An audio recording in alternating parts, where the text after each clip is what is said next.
ஆண்டவரும் இரட்சகருமாகிய இயேசு கிறிஸ்துவின் நாமத்தில் வாழ்த்துக்கள். இந்த நாளிலும் உபாகமம் 6வது அதிகாரத்தை நாம் தியானிக்க போகிறோம். வாக்குறுதி பண்ணப்பட்ட அந்த கானான் தேசத்துக்குள்ளே செல்லும் பொழுது தம்முடைய மக்கள் ஒரு சரியான ஒழுக்க நெறியோடு அவர்கள் வாழ வேண்டும் என்று ஆண்டவர் விரும்பினார்.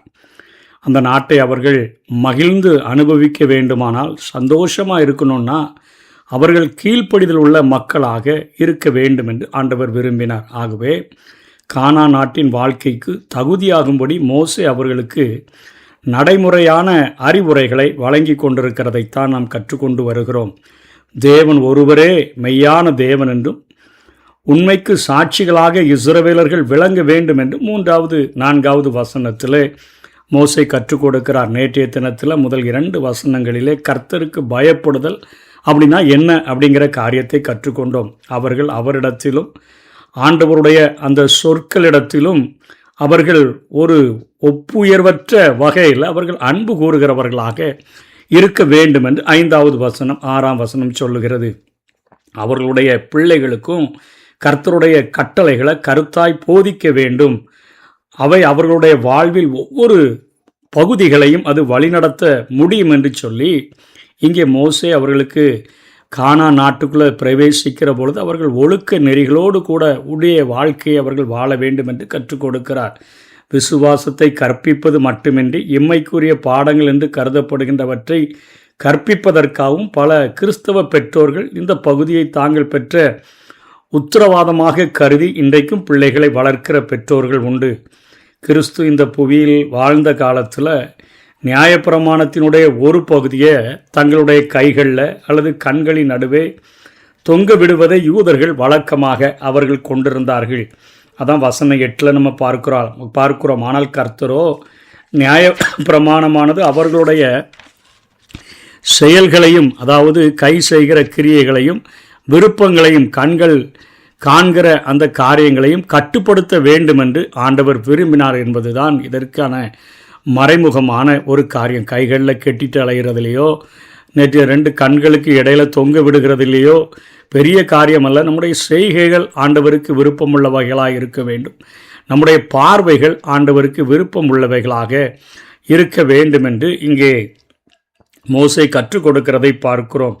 மக்கள் தேசத்தில் பிரவேசித்து அதனுடைய திரட்சியான அந்த விளைச்சல்களை அனுபவிக்கின்ற போது அவர்களுக்கு நியாயப்பிரமாணத்தை கொடுத்தவரை அவர்கள் மறந்து அந்நிய தேவர்களை பின்பற்றக்கூடிய ஒரு நிலை ஏற்படலாம் என்று தீர்க்க தரிசனமாக இங்கே மோசே உரைக்கிறார்.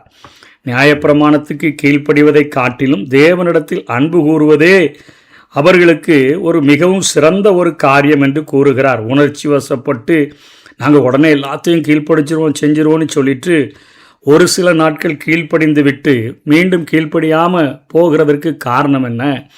தேவனுடைய அன்பு நம்முடைய உள்ளத்தில் இருக்கும் என்று சொன்னால், தேவன் மேலே ஒரு பற்றற்ற ஒரு அன்பு காணப்படும் என்று சொன்னால், கட்டாயம் இல்லாத ஒரு அன்பு காணப்படும் என்று சொன்னால், அது நம்மை ஒரு நல்ல வாழ்க்கைக்கு நேராக அவருடைய வசனங்களுக்கு அத்தனையாய் அது அன்பு கூற வைத்துவிடும். யோவான் கிட்டத்தட்ட 60 ஆண்டுகள் ஆண்டவரோடு கூட வாழ்ந்த பின்பு அவன் சொல்லுகிறான் தன்னுடைய நிருபங்களிலே, அவருடைய கற்பனைகள் பாரமானவைகளும் அல்ல என்று சொல்லுகிறான். ஆண்டவரிடத்தில் நம்ம அன்பு கூர்ந்து பழக ஆரம்பிக்கும் பொழுது அவர் கொடுக்கின்ற சின்ன சின்ன கட்டளைகள் கற்பனைகள் நமக்கு பாரமானவைகளாய் தோன்றாது. கடைபிடிப்பதற்கு அது அத்தனை எளிமையாக மாறிவிடும் என்பதை நாம் புரிந்து கொள்ள வேண்டும்.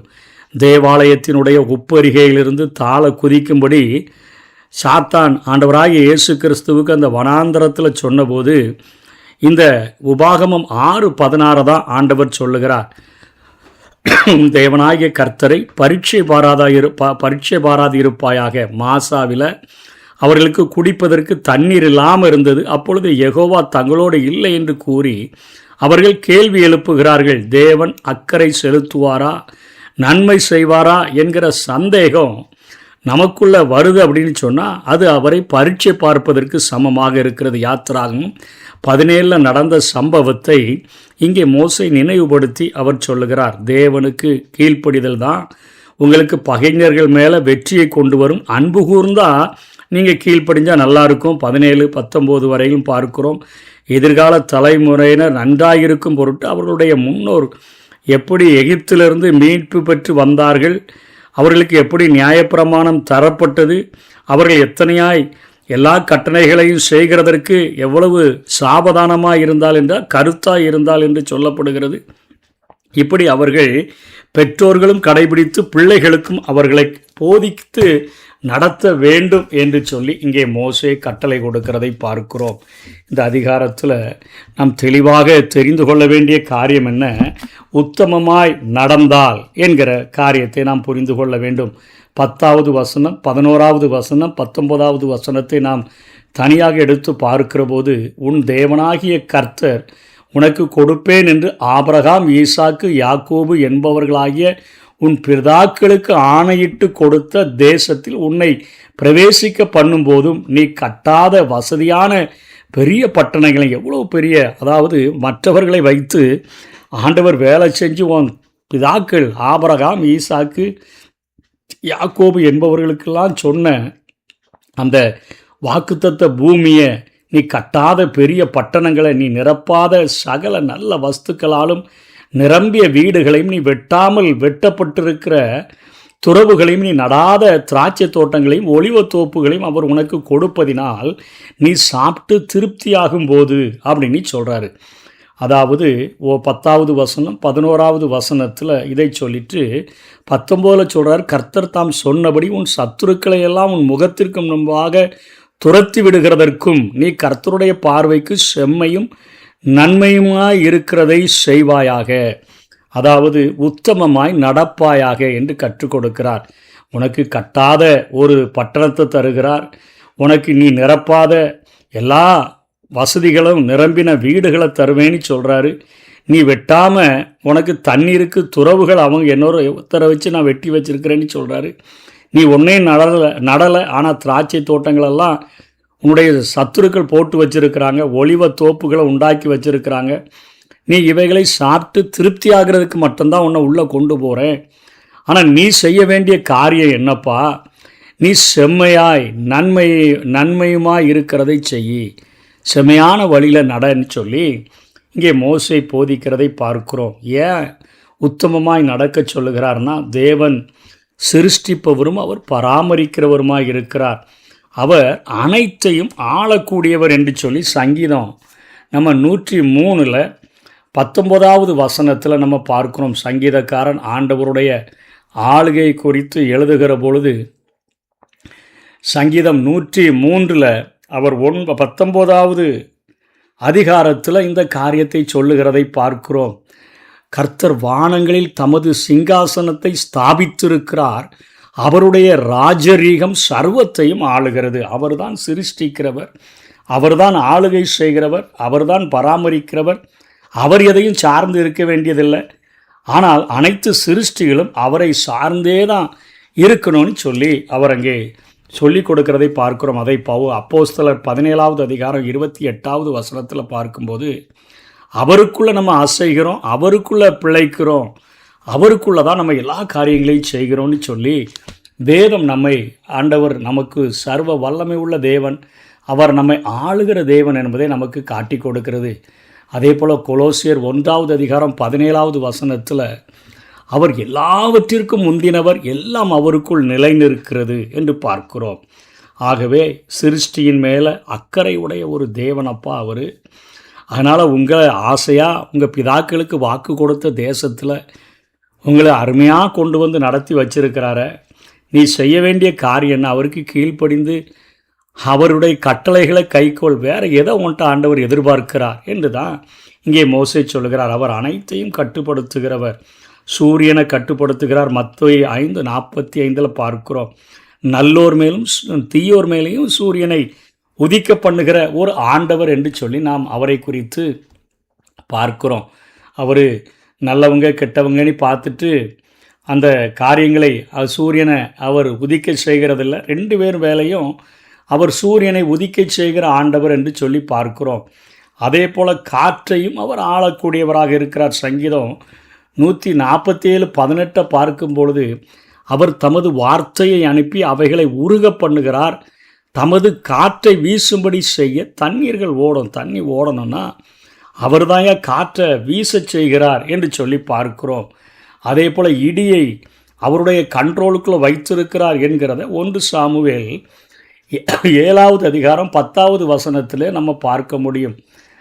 சாமுவேல் சர்வாங்க தகன பலியை செலுத்துகையில் பெலிஸ்தர் இஸ்ரவேல் மேல் யுத்தம் பண்ண நெருங்கினார்கள். கர்த்தர் மகா பெரிய இடி முழக்கங்களை பெலிஸ்தர் மேல் அந்நாளிலே முழங்க பண்ணி அவர்களை கலங்கடித்ததினால் அவர்கள் இஸ்ரவேலுக்கு முன்பாக பட்டு விழுந்தார்கள். சூரியன் உதிக்கிறதும் மறைவதும் தேவனாலே, காற்று வீசுகிறதும் வீசாமல் இருப்பதும் தேவனால, இடி முழங்குகிறதும் முழங்காமல் இருக்கிறதும் தேவனால.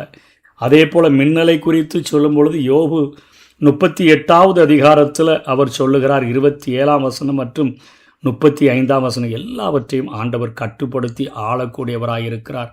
தாவரங்களையும் விலங்குகளையும் கூட அவர் பராமரிக்கிற ஆண்டவராக இருக்கிறார். தாவரத்தையும் விலங்குகளையும் பராமரிக்கிற ஆண்டவர். யோபு 12வது அதிகாரம் 10ஆம் வசனத்தில் சகல பிராணிகளின் ஜீவனும் மாம்சமான சகல மனுஷரின் ஆவியும் அவர் கையில் இருக்கிறது என்று பார்க்கிறோம். அதே போல் யோனா 4:6 ஒரு ஆமணக்கு செடியை முளைக்கும்படியாக ஆண்டவர் கட்டளையிடுகிறதை பார்க்கிறோம். மத்தேயு 6வது அதிகாரம் 26 30 வரையிலும் பார்க்கிற பொழுது ஆகாயத்து பட்சிகளெல்லாம் கவனித்து பாருங்கள்.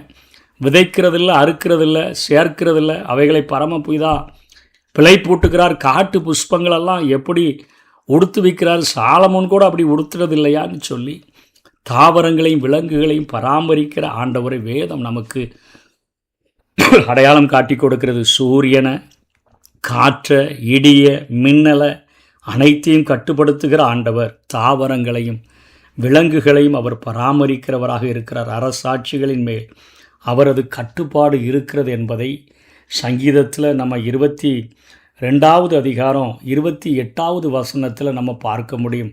அவர் எல்லாவற்றின் மேலும் ஆளுகை உடையவராக அவர் இருக்கிறார்.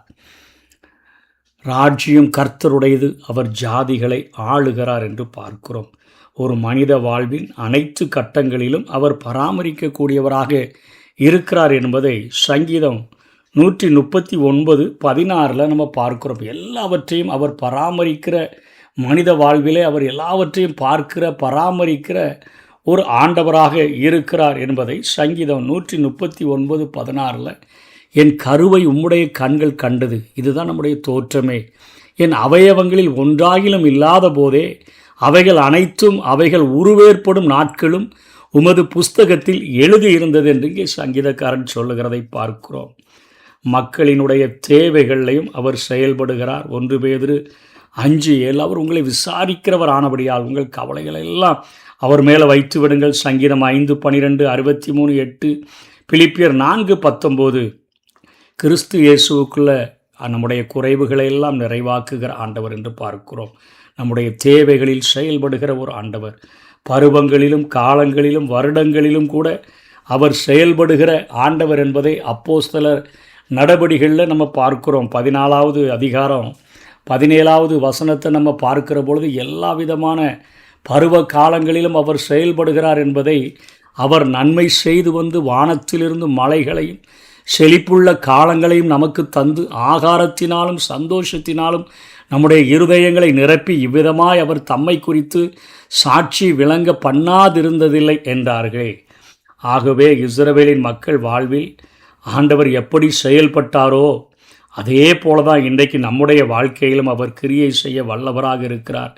உத்தமமாய் நடக்கிறவர்களுக்கு கர்த்தர் நன்மையை வழங்காதிரார் என்று சங்கீதம் 84:11 சொல்லுகிறது. ஆகவே தான் உனக்கு கட்டாத பெரிய பட்டணம், நீ நிரப்பாத சகல வசதிகள் கொண்ட வீடு, நீ வெட்டாத துறவு, நீ நடாத திராட்சை தோட்டம், அதே போல் தோப்பு, இவைகளெல்லாம் கொடுத்து உனக்கு திருப்தியான வாழ்க்கையை தருகிற ஆண்டவருக்கு நீ நன்றியறிதல் உள்ள உள்ளத்தோடு கூட அன்பினால் நிறைந்து அவருடைய கட்டளைகளுக்கு கீழ்ப்பழிந்து வாழ வேண்டும் என்று மோசே கற்றுக் கொடுக்கிறார்.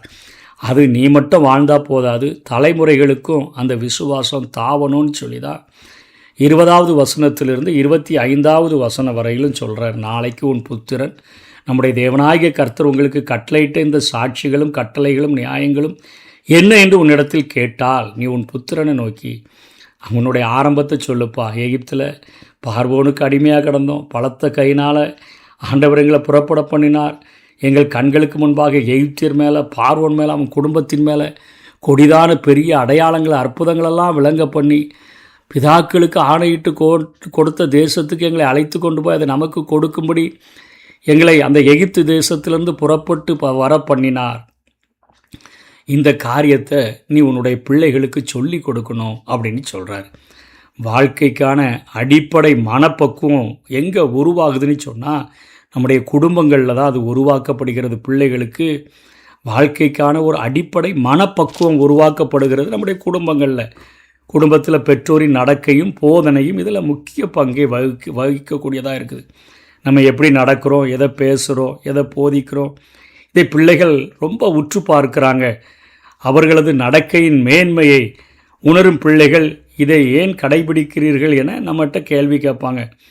இப்போ காலையிலே எழும்பி 4 மணிக்கெலாம் ஜெபிக்கிறீங்களே, 1 மணி நேரம் முழங்காலில் நிற்கிறீங்க, 1 மணி நேரம் வேத வாசிக்கிறீங்க, ஆண்டவருக்கு நன்றி செலுத்துகிறீங்க, உலகத்தின் அசுத்தங்களுக்கெல்லாம் தப்பி வாழ்கிறீங்களே, எதனால் அப்படின்னு வினவும் போது நடக்கையினுடைய அந்த காரியத்தை அந்த பிள்ளைகள் கேள்வி கேட்கும்போது நம்ம சொல்லி கொடுக்கலாம். ஆண்டவர் நம்மை ஆசீர்வதித்தார், இப்படியாய் ரட்சித்தார், இப்படியாய் இக்கட்டுகளிலிருந்து விடுதலை செய்தார், உலகத்தில் ஆண்டவர் அவருக்கு இத்தனை நன்மைகளை செய்திருக்கிறார் என்று சொல்லி நம்ம அவர் பிள்ளைகளுக்கு கற்றுக் கொடுக்க முடியும். வெளியே நம்ம நல்லவங்க மாதிரி வேடம் விட்டாலும் வீட்டுக்குள்ளே நமது ஆடையினுடைய நிறம் வெளுத்து போயிடும். அதனால் வீட்டுக்குள்ளே நம்முடைய பேச்சும் நம்முடைய நடக்கைகளும் பிள்ளைகளை கவரக்கூடியவைகளாக இருக்கணும். தலைமுறைகளுக்கு தாவும் விசுவாசம், நமது விசுவாசம் தலைமுறைகளுக்கு தாவுகிற தன்மை உடையது, தாவணும். பெற்றோர்கள் விசுவாசமுள்ள பிள்ளைகளுக்கு அவர்கள் ரட்சிப்பை சொல்லிக் கொடுக்கணும்.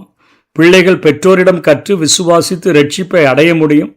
தாங்கள் பின்பற்றும் காரியங்களை பற்றிய தெளிவுடைய பெற்றோர் தான் பிள்ளைகளையும் தெளிவான நிலையில் வழிநடத்த முடியும். நாங்கள் ஆண்டவரை இதற்காக பின்பற்றி இத்தனையாய் அவரை நேசிக்கிறோன்னு சொல்லி அவர் மேலே நேசம் வைத்திருக்கிறவர்கள் பிள்ளைகளையும் அந்த நேசத்தில் வளர்க்க முடியும். பெற்றோர்களுடைய பக்தி உள்ள வாழ்க்கை பக்தி உள்ள இல்லத்தை உருவாக்கும். அங்கிருந்து பக்தி உள்ள பிள்ளைகள் அவர்கள் உருவாகி வெளியே வருவார்கள். அவர்களால் பக்தி உள்ள திருச்சபை, பக்தி உள்ள சமுதாயம் இவைகள் உருவாக முடியும். இவ்வாறு கர்த்தராகிய இயேசு கிறிஸ்துவை விசுவாசிக்கிற பொழுது குடும்பங்கள் ரட்சிப்படையும். அப்போஸ்தலர் 16:31 கர்த்தராகிய இயேசு கிறிஸ்துவை விசுவாசி, அப்பொழுது நீயும் உன் வீட்டாரும் ரட்சிக்கப்படுவீர்கள். தலைமுறைகளுக்கு தாவும் விசுவாசம். நம்முடைய விசுவாசம் பிள்ளைகளுக்கு தாவும் போது, அவைகள் திருச்சபைகளுக்கு தாவும் பொழுது, திருச்சபையிலிருந்து சமுதாயத்துக்கு தாவும் பொழுது நம்மால் ஒரு அருமையான கர்த்தருக்கு கீழ்ப்படிதல் உள்ள ஒரு சந்ததியை உருவாக்க முடியும். விசுவாசிப்போம், கடைபிடிப்போம். கர்த்தர் தாமே நம்மை ஆசீர்வதிப்பாராக. ஆமென்.